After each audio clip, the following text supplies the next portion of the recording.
Welcome to LOA Today. I'm Walt Thiessen. With me today is abundance teacher and money coach, Jody Lynn Creighton. This is your daily dose of happy. We are so happy you decided to join us today. Jody Lynn, first of all, welcome back, because it's been a couple of weeks since you've been with us here on the show. And we were talking about some of your adventures while you've been away. But the one thing I will bring in is you had a trip to see friends in the southern part of the U.S. And that part must have been wonderful, just being able to catch up with them. Yes, it was awesome. We planted a little garden, planted a fruit tree. It was nice. Beautiful. Yeah. Well, we're glad to have you back. Now, you know me, I would normally take a topic like this and I would try to find some way to come up with clever wording and so forth. This one is so edgy, I'm not even going to try. Yeah. Just like not even going to go there. Instead, I'm just going to bring our guest on, let her introduce what it is that she's interested in, what her topic is about, and we'll just go with the flow like we normally go. Because if I try to put any kind of spin on this, it's going to come out crazy. I don't want to be crazy today. I just want to be normal. So we're just going to go with normal. Yeah. So her name is Lauren Hayes, and Lauren is in a relatively small minority of the population. She's a swinger, and she advocates a swinging lifestyle. And we've had various kinds of conversations here on the show about sexually related stuff of a wide variety of kinds. I recall we had somebody on who was lived kind of like a free lifestyle, but she didn't self-describe as a swinger. Lauren, I think you're the first actual self-described swinger to be on the program. So wow, yeah, always exciting to be a first. Yeah. Now there may have been others who didn't own up to it. I don't know, but right. I can only go with what they tell me. Very likely the case. Yeah, I would think so. So, all right, now this is a pretty unusual lifestyle choice. So, give us a little bit of background on it. How did you end up? In this place? Yeah, so I want to speak to the swinger thing first, which is so I'm a relationship coach, and I work mostly with ethically non-monogamous couples. Okay, fair enough. So the ENM, ethically non-monogamous, is sort of the broad umbrella term for the whole community. And underneath that is polyamorous. I'm going to speak in broad terms, are the polyamorous and swinging. And those are kind of the two models, if you will. Now, there's all kinds of crossover between the communities and all these things. And we all do fall under that ethically non-monogamous umbrella. Mm-hmm. So I work both with polyamorous and swinging couples. Okay. That's an interesting term too, ethically monogamous. Ethically non-monogamous. Non-monogamous, excuse me. Yes, yeah, sorry. ENM is easier to say. ENM, yes, that's quicker, right? But it also goes by consensually non-monogamous or just open relationship. It's another term that people will use. And so, to people who don't know anything about ENM, it's just enough to say you're ethically non-monogamous. To other people in the community, then we start talking about what that means to them, and that's one of the things we're going to talk about, is everybody gets to create whatever they want to create in that relationship. Well, where does the ethically part come into it? Yes. So the ethically non-monogamous part comes in to say that everyone involved in these situations knows everything that's going on and is consenting. Okay. So this is distinct from, some people will get confused and think that when you're in a monogamous relationship and you cheat, that makes you non-monogamous. Yeah, it doesn't quite work. It doesn't. No. It's called cheating or an affair. We already have terms for that. So in our world, we usually drop the ethical part of that and just say non-monogamy for that reason, because we already have terms for unethical monogamy. And so this is ethical. They're a lot less mouthy, yeah. Yeah. These are just really long terms. But yeah, so we just kind of drop it and call ourselves non-monogamous, knowing that if we call ourselves that, it is the ethical type. Okay. Got it. It's an interesting word to choose, ethical, because what you're suggesting with the use, with that choice of use, is the idea that because people are voluntarily, consciously making a decision to be involved in this kind of activity, that is by definition ethical, which personally I have I kind of have strong empathy for that one. I just know that there are also some other people who would say, no, no, no, no, no, no. So that's what makes it an interesting choice for me. Yeah. And I imagine you kind of get pushback on that sometimes too. I've never gotten pushback on the term ethical, so I love that you're giving me pushback on that, actually. It's like, well, this is about as far as I can push back, because I'm like I said, I agree with the term. So. Yeah, I mean, there's going to be the folks that don't believe that this can be ethical. And I would say that's sort of the people we're not talking to, because they're never going to, I mean, then they can use the other term, consensual non-monogamy, if that makes them feel better. But I would say, between E&M and C&M or open relationship, they're all used pretty regularly. And how did you end up in this field? Okay, so how my husband and I ended up in this is it requires a little bit of a backstory. So when this was maybe, gosh, you know how time flies. This was maybe 10, 15 years ago now. A friend of a friend approached me. So I had connected with him at several of her parties. Now, I am a firm believer that men and women can be friends, so that might be my second controversial thing to say today. But, we had connected several times just at parties, and he was like, oh, I'd love to get to know you better. And I was like, yeah, me too. So we met for coffee one day. And he asked me whether I had read a book called Sex at Dawn by Christopher Ryan, which is a popular book in the E&M community, which I have to admit I haven't read, but I know the basis of it. And I said, no, I have not. And then he brought up that he and his wife were polyamorous. And so I said, well, and he thought maybe my husband and I were too. Evidently, I was putting off some kind of vibe. I don't know. Maybe that was foreshadowing. So either way, it works for me either way. I don't care. Yeah. So I said, no, we're not, but that is fascinating. And I would love to know more about that. So we had our coffee. We talked for over an hour. I asked 100 questions. He answered all of them. And then I went home and told my husband what had happened. And he was, first like, oh, I'm not surprised he was actually hitting on you. Then, he was like, wow, that is fascinating. And then he asked me a bunch of questions. And so I kind of said, now we weren't interested in it at that time. Mm-hmm. We had small children. We were in that exhausted stage of life. And it was not even remotely interesting to me at that time. And I will say it added an energy to our relationship.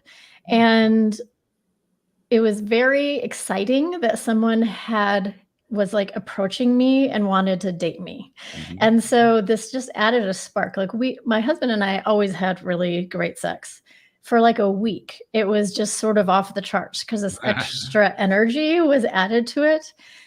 Regardless, we still didn't have interest in actually participating in that at the time. So fast forward to about 6 years ago, and I was just walking through our bedroom very casually one night. And he said, he was working on his laptop. And he's like, I feel like there's just something more. And I don't know how I knew, but I knew he was talking about our relationship. So it kind of stopped me in my tracks. And I was like, what does that mean? And he said, I don't really know. I just feel like there's something else. And I said, do you want a girlfriend? And he's like, I don't think I want a girlfriend. He's like, I really don't know. I just feel like there's something more out there. And so it just started from that conversation. Now, what came up for me in that one conversation were all the things that you would imagine came up for me. Am I not enough? Are we not happy? I'm like, I thought we were really happy. He's like, no, we're really happy. So it was just a very confusing conversation for me. And there are reasons why the way he brought it up was actually very good, but we can get into that later. But what it started was an exploration. I'm going to give you the abbreviated version. So it did create we both started doing some research, like what else is out there. And I was a little like, I don't even know what I'm looking for. So I was looking for sexual retreats for couples and things like that. But most of those things were targeted at couples that were failing, save your marriage and, get the spark back. And we're like, we have so much spark. I don't think we're the Not right. quite the issue. Yeah. Well, that's not the issue. And when you start searching on these things, you also get swinger resorts and things like that will come up in your search, and articles. So I started reading articles about, travel, people who had just visited some of these resorts and their reports on it and stuff. And so eventually we found the book, The Ethical Slut, which is another, I would almost say like a Bible for the community. Because it was one of the first. Now there are many books about non-monogamy, including mine by the end of this year, but there weren't a lot, at one time, and they were really the first to have this book. So once we discovered that book, we already had a weekly date night in our calendar. It's just something we always did. And so we started to talk about one chapter at a time. We would read each chapter for the week and kind of have a little book club about this. And every week we would talk about like what's interesting, what's not interesting, what is sexy, what is not sexy. And, my biggest fear at the time, and actually to this day, is that we would end up wanting different things. But, whatever reason, we stayed interested in the same things and went down the path of swinging. So I would say that our process was pretty quick, like from our first conversation to the first swinger club that we went to was maybe a few months. Wow. Yeah, that is quick. Yeah, I have trouble just envisioning myself at all in that mental space. So Jody Lynn will tell you I have a reputation for always knowing exactly what the next question is to ask. And so this is one of those conversations where I could actually have moments where I have to stutter and stop and say, okay, where do I want to go with this? Because it's so far outside of my experience. It's so far. Yeah, it is far outside most people's experience. And that's sort of one of so you said something in the very beginning that I'm an advocate for the swinging community. I don't want that to be misinterpreted that I'm advocating that everyone should be ethically non-monogamous, because I don't feel that way by any means. What I do feel is that I wish more people knew about the community and the options that it provides within relationships. Because here's the thing, and you'll totally get this. We grew up in a monogamous culture. Mm-hmm. We just do monogamy because it's what we know. In fact, we're not even taught very well about how to do monogamy. Mm-hmm. But it's just what we do. I like people to know about the non-monogamy option.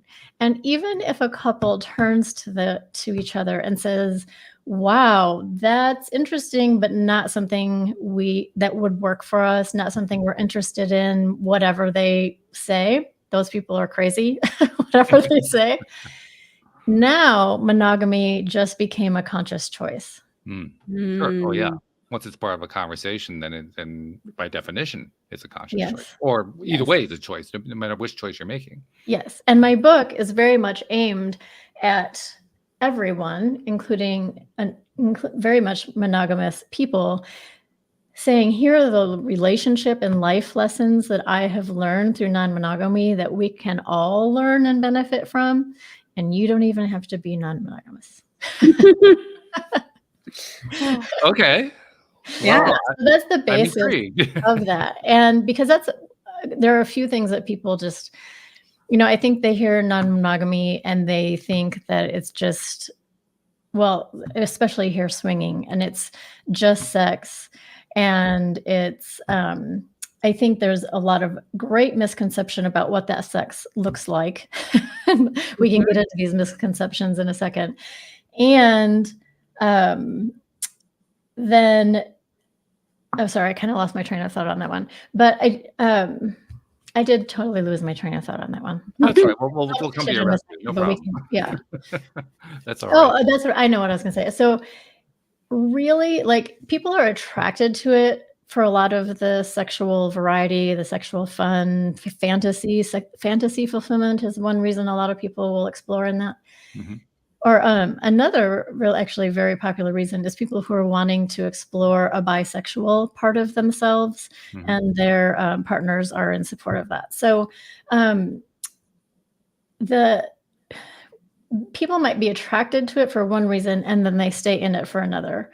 For one thing, it is what I call the personal growth journey of most people's lifetime. And so if, people will, maybe think about getting into it, and they will come to me and we'll have all kinds of conversations about that and decide that maybe that's not for them. And people who move forward, everyone agrees. Okay, I don't have stats. I haven't talked to everyone in the E&M community, but clients and friends. Let's just say a large number. How about that? The personal growth that you get from being in this community, and how close that can bring you to your partner when you're doing that personal growth work together is really beautiful, and ultimately what makes the community really special, because everyone's doing that. That's cool. Yeah. Well, anytime that you have that kind of meeting of the mind, so to speak, where people are on the same page, that kind of commonality is the basis for most friendships, for most personal relationships. There's some kind of commonality going on. So when you have that commonality in that way, of course, it's going to blossom into something along this line. It makes sense. Yeah, and the friendships are really interesting because we're being vulnerable with each other very early on. The first and probably biggest vulnerability is that most people are doing this secretly. So automatically, when you meet another couple, discretion and privacy are, huge in the community. And so immediately you have to trust people. And immediately you're showing them this vulnerable side of you. They're like, hey, we do this. You do this? Oh, we do this too. And so it's kind of this secret you have between you. And then what I often say is that swingers don't talk about the weather. We have very interesting conversations very early on about, different experiences we've had. And also you're having very vulnerable conversations with people about their sexual boundaries, about their, sexual testing, STI testing regimen. You're having conversations with people, after meeting them a few times that you may never have with where monogamous friendships may not go. Just talking about sex for many people is a vulnerable topic. Oh, sure. Yeah. I mean, even with all of the change that has happened over, say, the last 50 years, where sex is concerned in the wide range of areas of life that implies, even with that, to this day, here in the U.S., no, Jody Lynn is Canadian, so she can speak to the Canadian viewpoint. But here in the U.S., we're still Puritan dominated. I mean, as much as we have opened up, as much as we have, as much as the 60s happened, well, they happened for 10% of the population. The other 90% were saying, huh? Right. So, it's not something that has had a lot of impact, a lot of positive impact, I would say, across society. But it's not like the old built into the deep ends of the neuro spectrum. It's not like that's gone away. And it's really interesting. I read an article recently in the New York Times that the gist of the article was like, if you want to improve your sex life, the bad news is you're going to have to talk about sex. The bad news? Like what? Because that is such an uncomfortable topic for so many people. And that actually makes me really sad. And also was maybe part of the foreshadowing of a lifestyle that I was meant for, because I've always talked really openly about sex, and my husband and I always talked about it. It's getting a little bit hard for me to relate to people who don't want to talk about sex at all. I mean, you don't want to talk about sex with the person that you're having sex with. Yeah. So it's interesting. Isn't that sad? Yeah.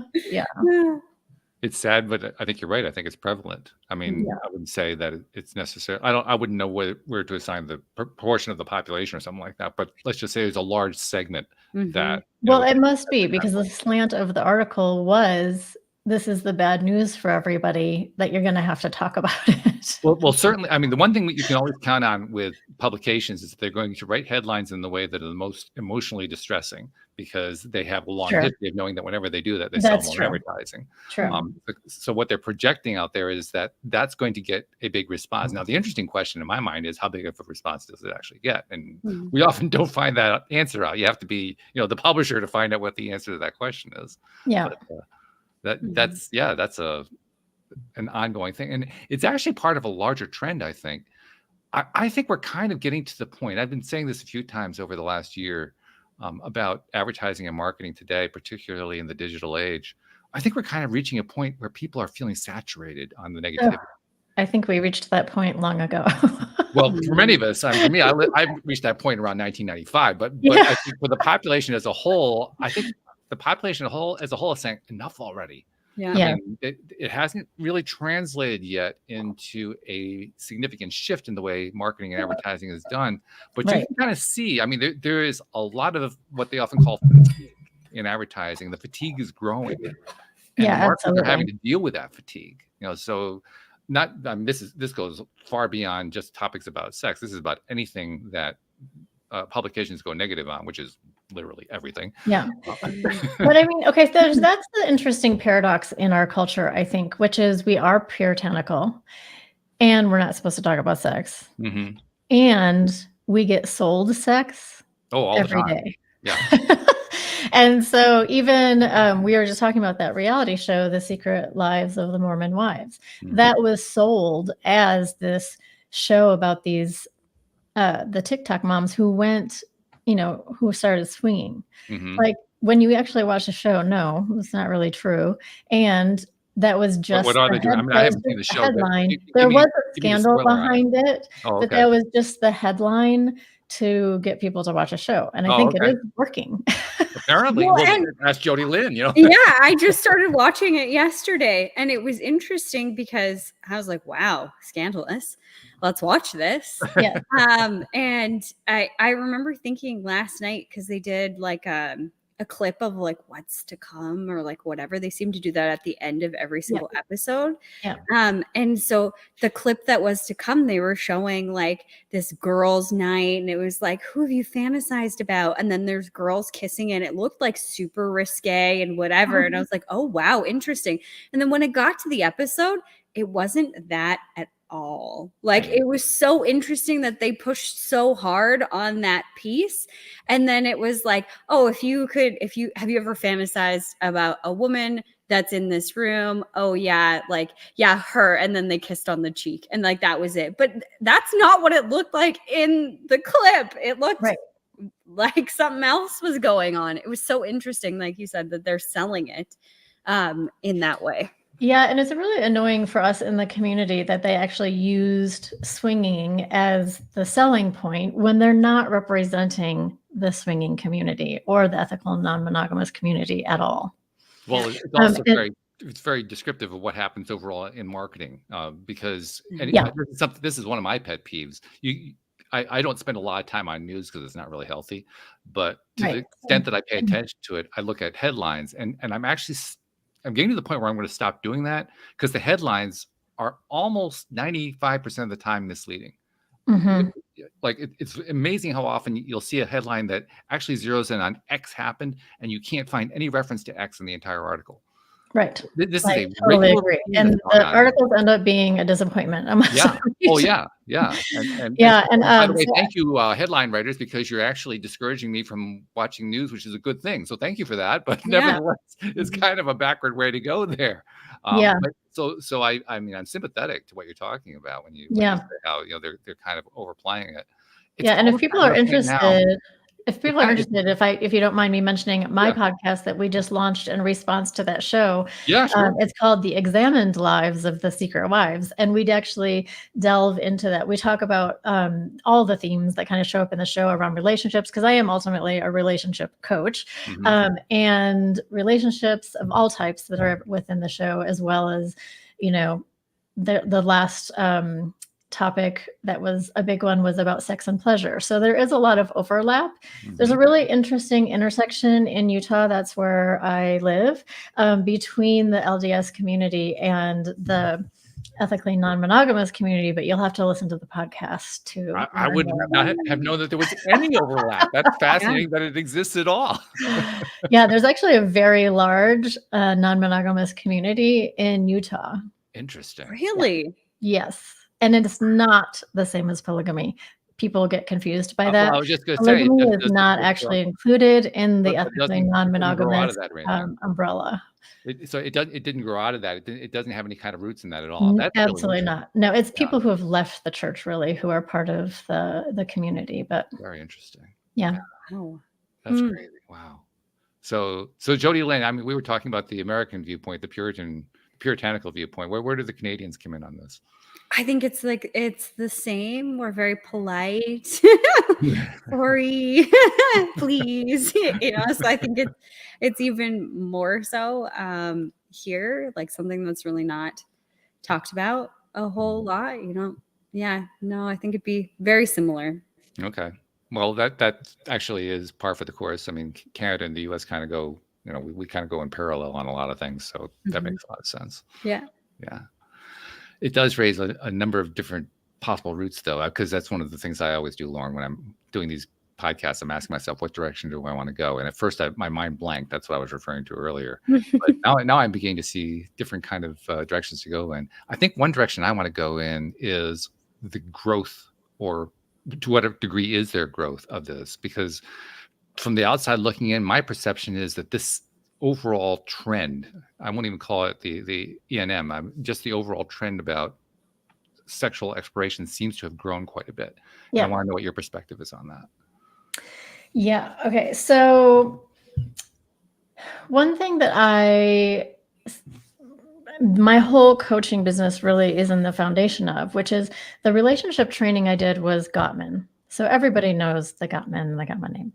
And they are the ones who know what make up a healthy relationship. Now, the Gottman training is not for non-monogamous couples per se, but here's the thing that people, I think, lose sight of. Monogamous relationships and non-monogamous relationships are the same in terms of their foundation and the pieces that make up a healthy relationship. Mm-hmm. Where we differ is that I assert through experience and not only my own experience, but other people's experiences, is that we have to be operating at a much healthier level at all times in order to invite the complexity in that we do.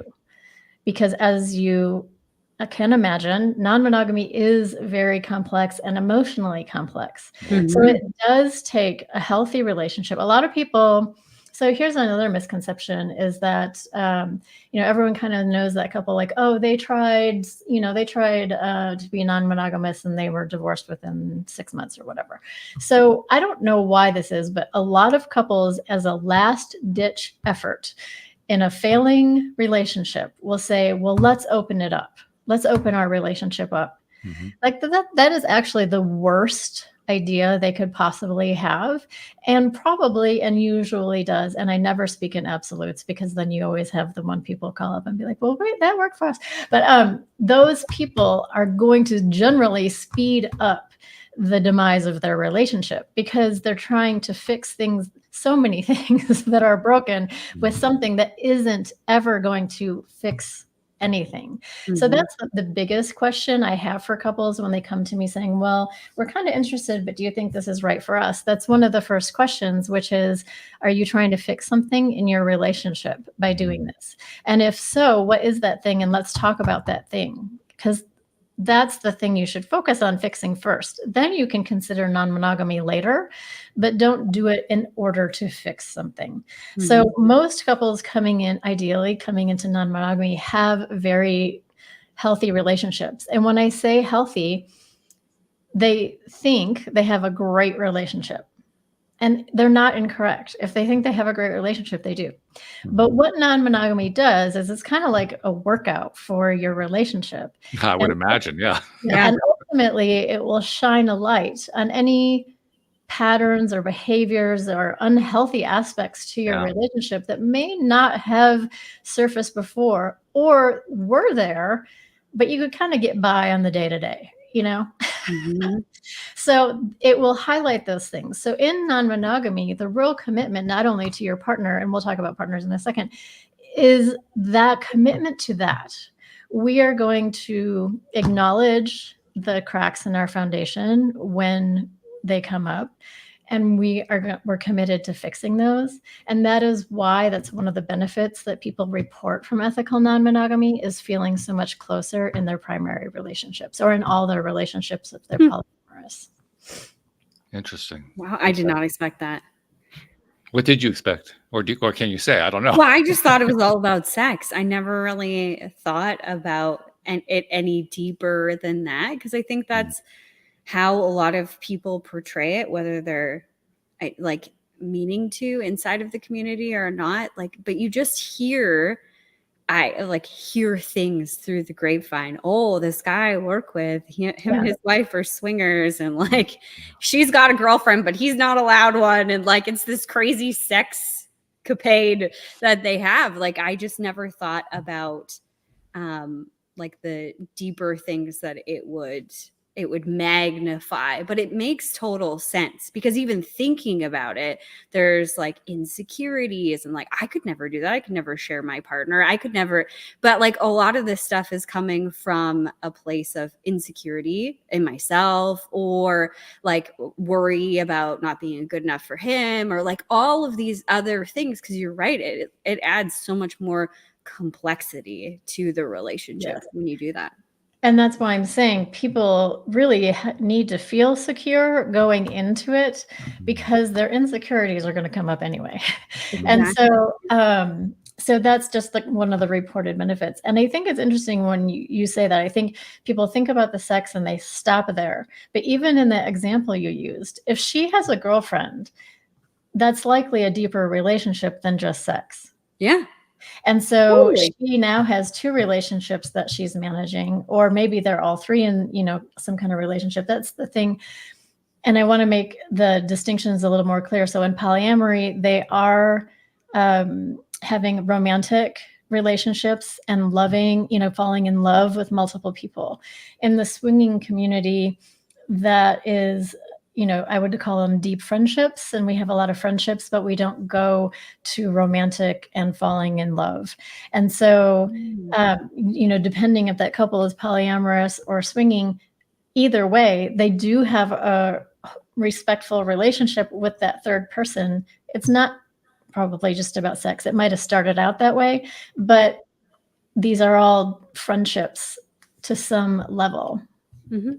What you're talking about there starts to touch on where my own confusion would come into it, because for me, any kind of sexual relationship starts with the emotional relationship. I realize that kind of puts me in the minority where many males are concerned. No, it doesn't. But it doesn't. Oh, okay. Well, that's nice to know. But the point is that that's where I come from. And so for me, the whole idea of being involved in more than 1, 2, 3, 4, I don't care what the number is, where I have emotional connection, that's incredibly confusing to my mind. I can't divine it. I can't make sense out of it. And I'm impressed that other people can. Yeah. So that's the other thing I'll say. Like, I think people have this idea that, you go into a swinger club and it's just a bunch of naked bodies and you're expected to jump in and Yeah. Like, I think this you're not going to see me walking in that club anyway. I think this is the visual that people have, and this is not at all how the community works. And so I think a lot of people stop right at that vision.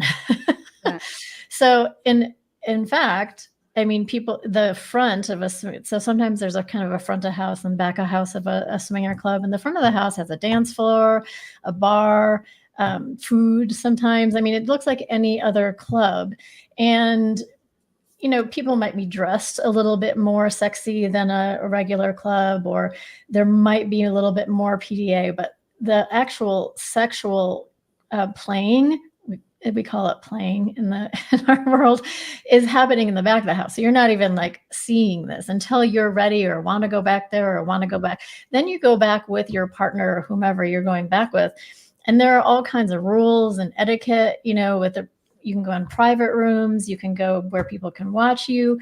And typically,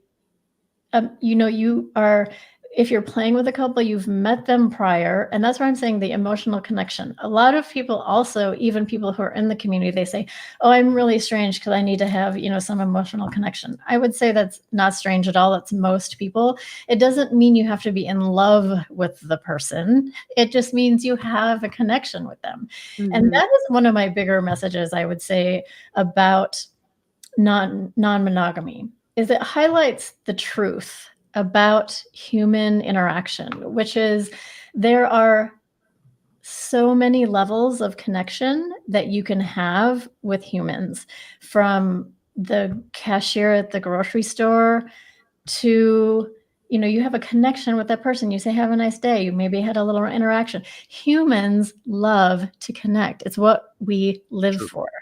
So there are so many levels between, hi, nice to meet you, and I'm in love with you. And these are all the levels that non-monogamy operates in, which monogamy never really taught us are there. We kind of learned that there's acquaintance and friendship and maybe best friend and relationship, but there are many levels of connection within friendship even that allow non-monogamy to be an option for people.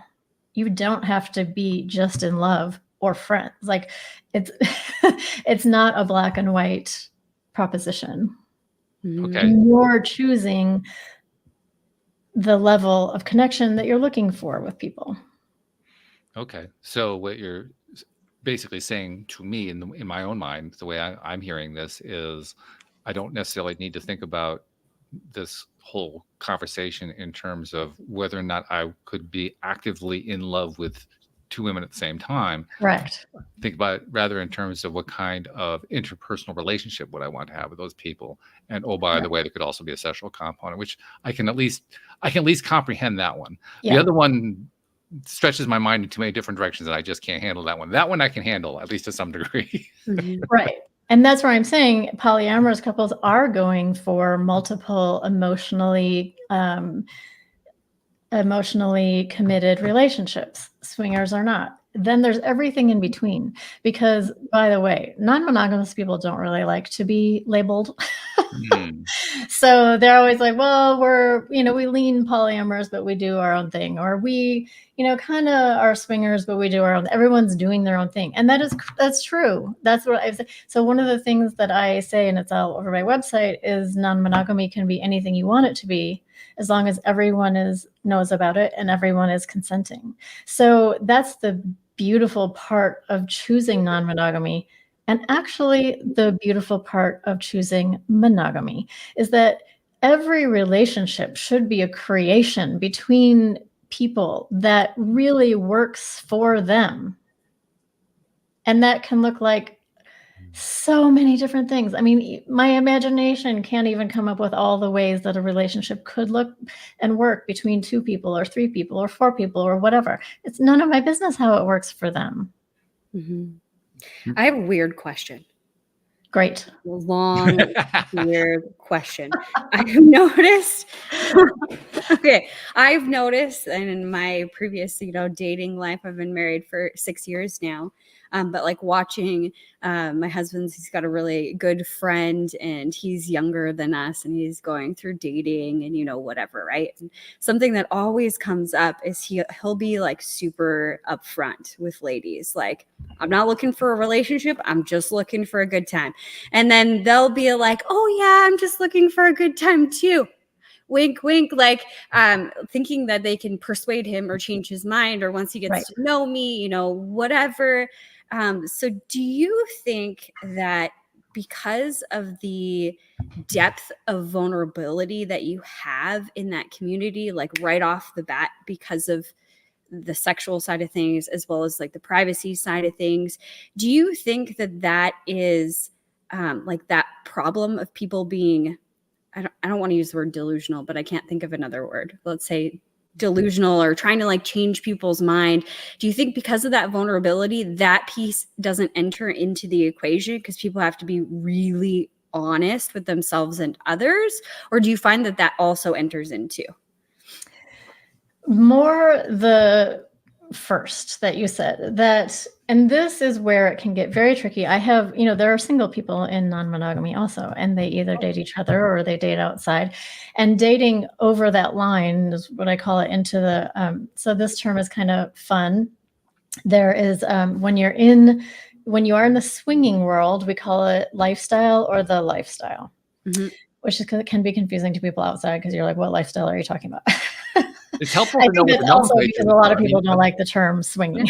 I mean, it's helpful to know what the terms are, because if you And the terminology, you polyamorous folks don't really use that term as much, but I'm going to use a couple of these in this description. So that's what I wanted to say. And then people that are not in the lifestyle or not in E&M at all, we call them vanilla. Yeah. Okay. So it's kind of like the muggles. They don't know what's going on. We're hidden in plain sight. Okay, but that can get a little tricky when you're, single and dating outside. And so I would say my I don't give advice because I'm a coach, as you can relate. But what I will say is it gets tricky if you try to date, if you are in the lifestyle and you try to date outside of the lifestyle for that reason. And there's two things going on there. People will be very honest about, I'm non-monogamous and this can appeal to people on the outside or not. And that person may say that's appealing to them only because they're interested in that person. The honesty with oneself and others cannot be overstated in how important that is. And it can be tricky to be honest with oneself, as we know. Yes. And so there is, that is what creates a lot of the complexity.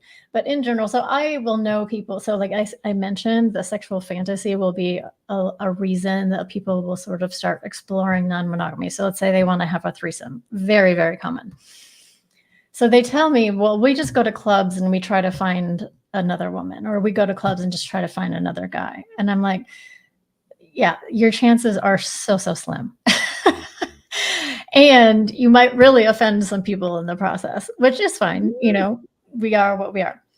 But if you're doing this within the community, there are sort of guardrails and things that are known about everybody's expectations. Now, you still have to ask a lot of questions, like I mentioned before, like, how do you guys operate? What are your boundaries? Like all these things.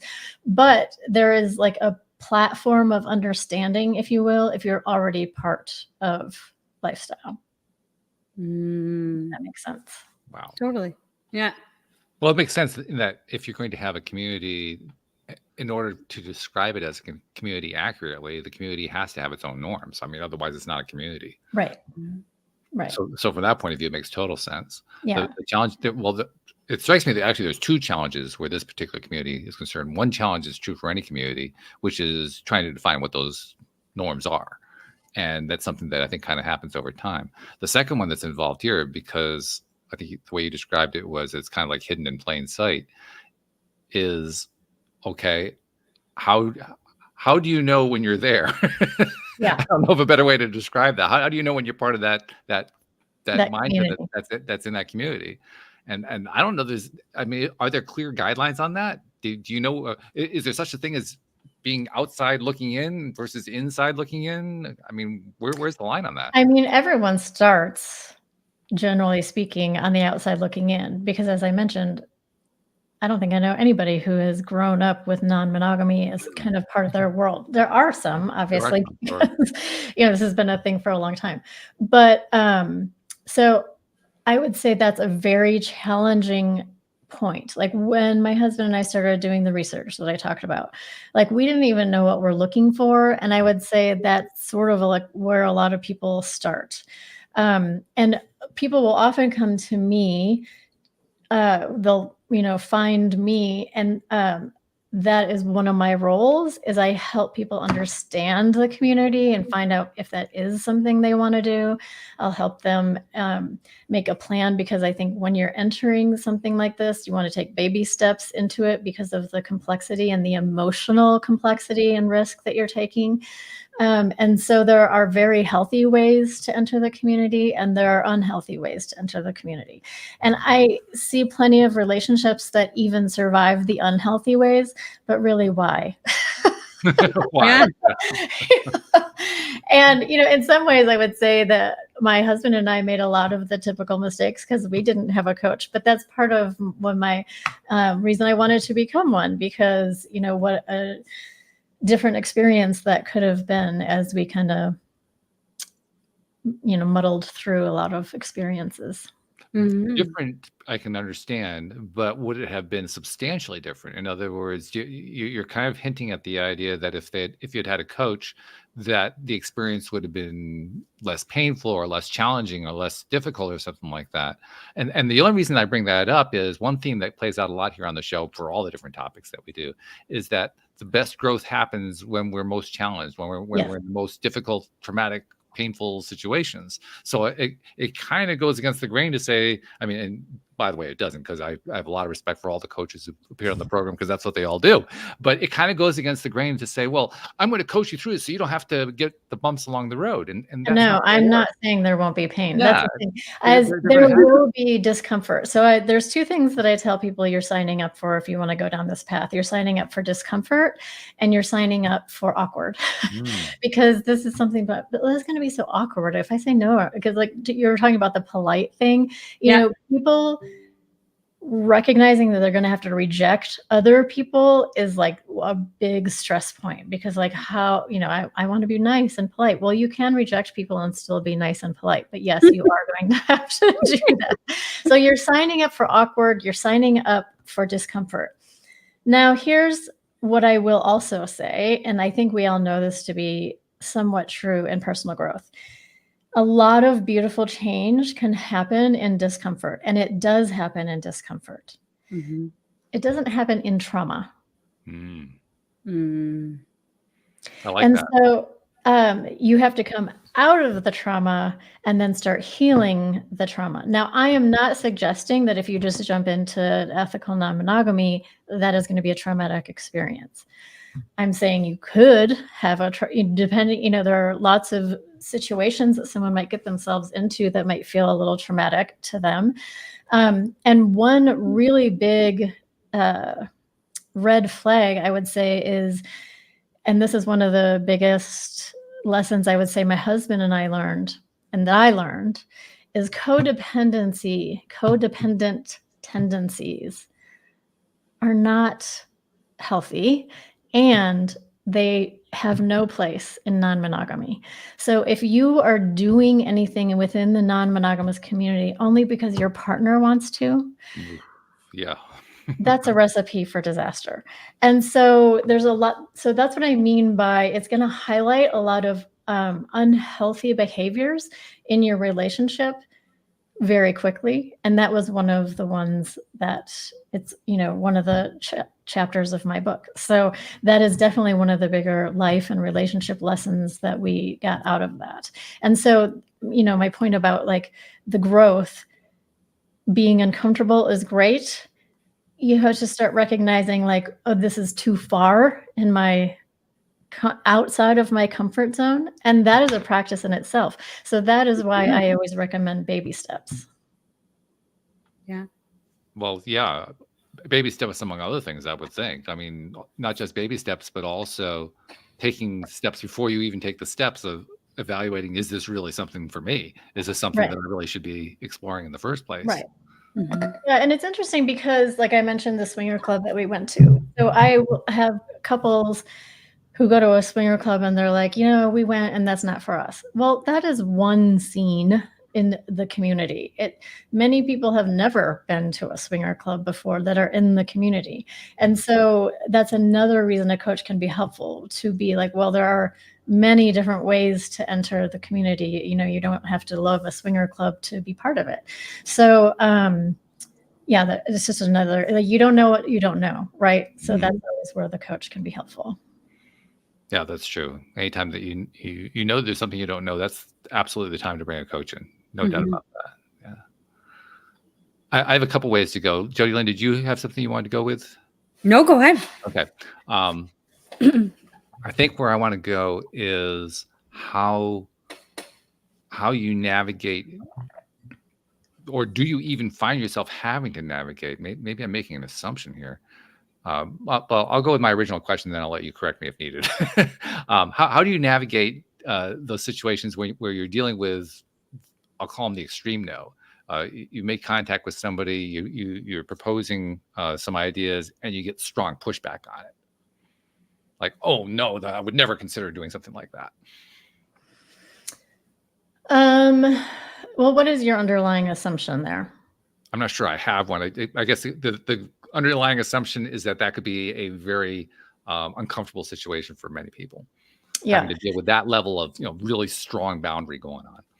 Yeah. So I would say that does play maybe into a misconception that we just meet up and have sex with each other. So typically there's a lot of social, and for every couple, this is different in how much social interaction and connection you're going to have before you end up in a bedroom together. And this is where I was talking about, hopefully long before you get into the bedroom, you're having these conversations, because there are certain boundaries. For example, I'll just throw a couple out there and you can learn a couple new terms. So there is soft swap in this is the swinging community. There's soft swap versus hard swap, full swap. I'm sorry. I just gave you the wrong term. It's full swap. And soft swap is you're not having penetrative sex, but probably everything else. But because everyone's defining everything for themselves, you got to find out what soft swap means to this particular couple. Same with full swap. That generally does mean penetrative sex, but still within that, people are going to have their own boundaries. And so there's so much conversation that should, at least I will say, be happening before you get into a bedroom. And there's also same room, separate room. Some couples swap and like to be in the same room. Some like to be in separate rooms. So if you went with a couple in the bedroom and they're like, oh, we're separate room, oh, we're same room, like that's a complete incompatibility. So these are all things that you have to discuss before you get yourselves into that situation. So I'm going to say that not only is this a community where you have to really have a good, healthy primary relationship and good, healthy boundaries, but I'm going to take what you said to the nth degree. You've got to be willing to talk about everything related. Everything. Like with nothing left unsaid. Everything. How did that conversation begin with you and your husband? Because I think without a coach, how would you even, like, I would never have thought of those questions, but like, somebody should ask them those. It's just like you go to this club or you go to this place and then all of a sudden somebody comes up to you and is like, hey, do you like soft or full? Yeah. Or, together so The Ethical Slut, that book was sort of our coach, because that was our reference guide, if you will, into the world, what the menu options were, how to voice. And here's another thing, another chapter of my book, using your voice. Is a very big life lesson that you're going to come out of lifestyle with, because you have to communicate to your partner your wants. You have to communicate to people that you are just meeting what you want and you don't like. You have to, come up with polite ways to reject people with your voice. I mean, there are so many uses of finding and using your voice that is another benefit from people in the lifestyle, is that there's like a confidence and a trust in themselves.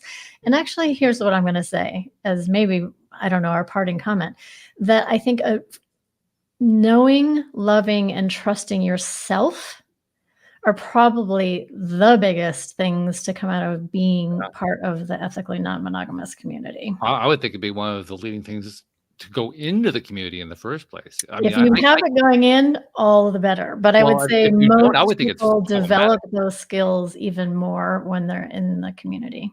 Okay, but I would think it would be problematic if you didn't have that level of strength going in. It can be. I would think that's where you're kind of setting yourself up for all kinds of, I I won't necessarily say trauma, but highly painful situations. You did make it pretty clear you're going to be getting into discomfort, you're getting into pain, but we're talking potentially some serious pain if you don't have that really strong level of self. Yes. Yes. That's probably, I mean, and it's kind of like the thing I said about the relationships. Like you might feel like you have a really strong sense of self, and then lifestyle is going to test that, Yeah. or that's going to increase for you. And if you don't have it, it's coming your way. Yeah. Yeah. Mhm. In fact, it also occurs to me one of the topics that is pretty much accepted these days where sexuality is concerned is the idea of couples talking with each other, being communicative. And the reason that's such a big topic is, to a large extent, many couples aren't as communicative as they could be. Right. So I mean, like with anything else, we're talking about gradation and degrees, but this particular realm is something where you really need to have a strong background with talking about everything before you can even pursue it, because otherwise, that's going to be where you're getting into not just discomfort, you're going to get into like some really Right. And that is really the big stretches. thing.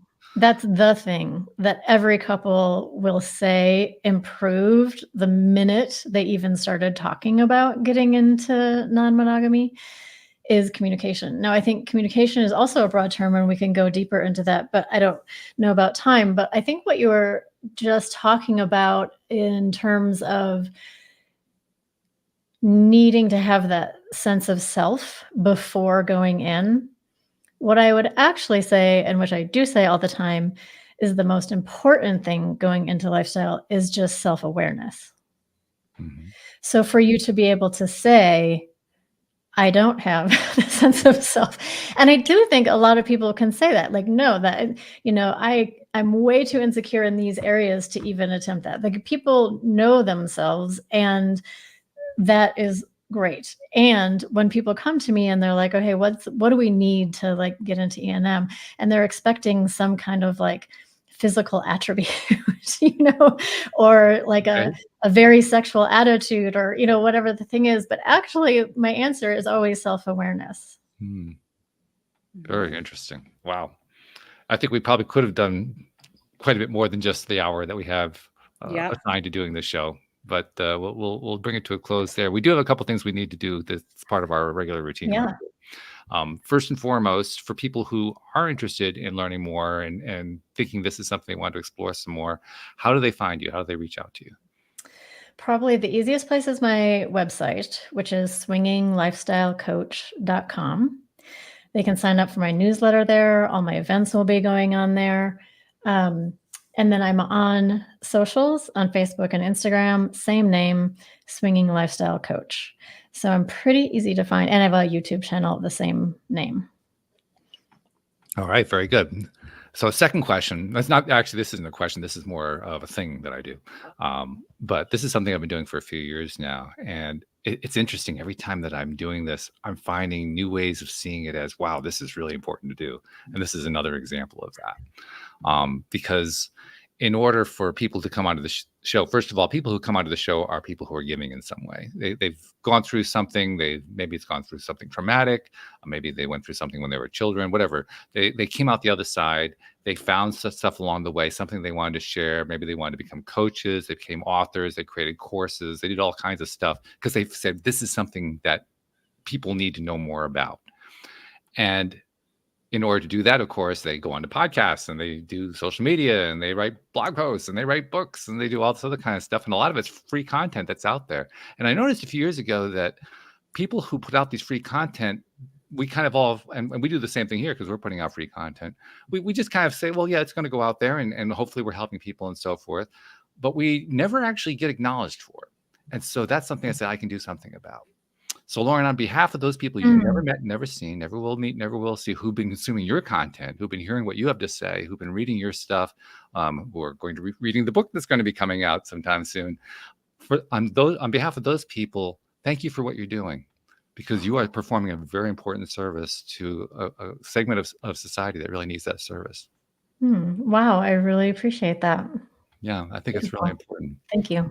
And every time I say that, it's always in a different context, a different topic, and so forth. It's amazing to me.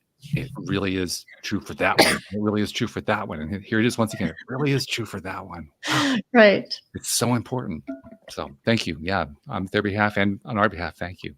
And then the last thing we always like to do is I have co-hosts like Jody Lynn who are phenomenal, as you can tell. And they have this, among other things, they have this amazing ability to just kind of take a perspective that I don't have as the host and kind of tie everything together. And I know Jody Lynn's been thinking about it. That's why I'm kind of going on here a bit. But Jody Lynn, how are you tying this? This is a challenging one. How are you going to tie this one together? Have you thought about it? Oh, yeah, of course.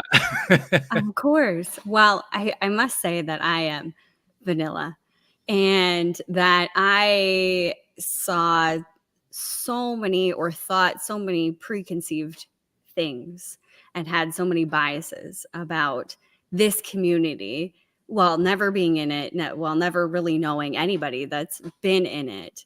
So just the outside kind of looking in.